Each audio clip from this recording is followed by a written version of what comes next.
2 semaines après les prises de position du président américain et de son ambassadrice lors de l'Assemblée générale de l'ONU, Nikki Haley démissionne, une démission qui a provoqué la surprise.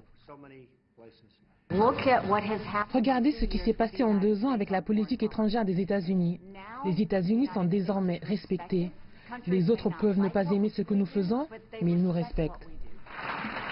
La politique America First n'a jamais été populaire à l'ONU, mais Nikki Haley a remporté quelques succès. Les sanctions contre le nucléaire et les missiles de RPDC dans un moment rare de consensus avec la Chine et la Russie au Conseil de sécurité. Mais elle s'est aussi comportée en faucon en soutenant le retrait de Washington de l'accord nucléaire avec l'Iran, en adoptant une ligne dure contre Téhéran à l'ONU. Les États-Unis ont des preuves de violation de grande ampleur par la Russie.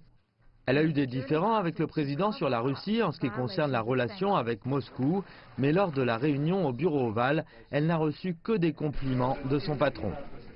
Nikki Haley, ambassador to the United Nations. Je voulais faire ça parce que Nikki Haley, ambassadrice à l'ONU, a été très spéciale pour moi. Elle a fait un boulot incroyable, c'est une personne fantastique, très importante. Very importantly, but she also Et c'est quelqu'un qui comprend les choses. Elle est à l'ONU depuis le début avec nous et elle a travaillé avec nous durant la campagne. with us right from the beginning and worked with us on the campaign.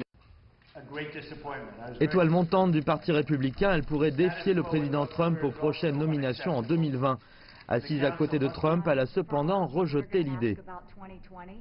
Non, je ne me présente pas pour 2020, mais je peux vous promettre que je ferai campagne pour cet homme-là. Sa démission arrive à un moment où la popularité des États-Unis dans le monde est à son plus bas. Sa démission intervient aussi après le retrait des États-Unis d'institutions onusiennes comme le Conseil des droits de l'homme, la Cour internationale de justice, la Cour pénale internationale et la fin du financement de certaines autres institutions.